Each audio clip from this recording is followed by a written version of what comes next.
Hi, I'm Nikos Mantis. Welcome back to Kitchen Conundrums. This week we're doing something very northwestern Ontario. I'm going to show you how to fillet fish. So I've got a number of fish here in front of me. I've got pickerel or walleye, whatever you want to call it. I'm not going to get in the debate with you, but this is a fish right here. A lot of you see it while you're out fishing, and a lot of people have questions on how to clean it. So I'm going to show you the proper procedure. I've also got a perch, which is a little bit smaller fish, but it has the same cleaning procedure. So I'm going to show you how to do it. So first thing that I recommend is you want to take your fish and lay it down on the board with the back facing you, okay? So in this direction. Now on the back, it's got some very spiny dorsal fin, which is very, very sharp, honestly needle sharp. If you were to stick that in your finger, you'd definitely bleed, okay? So you want to be aware of that spine, all right? The gill, the corner of the gill is also very, very sharp, so you want to be aware of the gill as well. So this is something that most people will kind of cringe at, but the style of knife that I honestly recommend for cleaning fish is a serrated blade.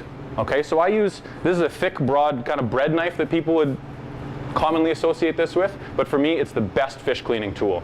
So what we want to do is there's two fins right here at the front of the fish, just behind the gill. So we want to make an angled cut in towards the head, right underneath these two fins.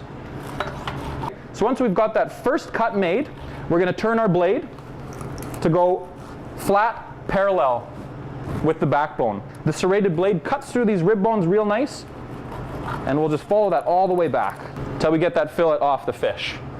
Okay, we're going to do the same thing on the other side. Again, with the back facing you, cut in just under the front two fins, running that knife all the way along the spine, and there we have two nice fillets off our fish. We'll dispose of the carcass.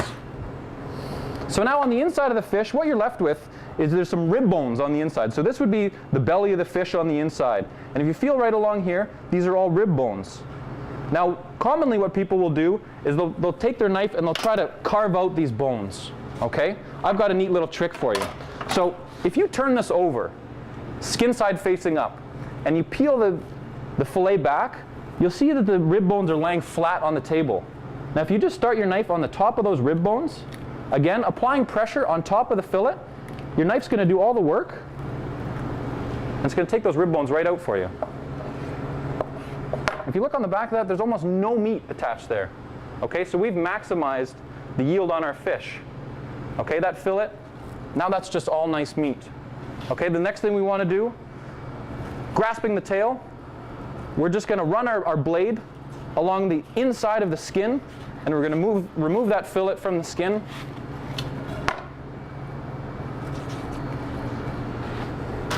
Now there's one last section of little tiny pin bones right through the center of the fillet. So we're just going to cut those out.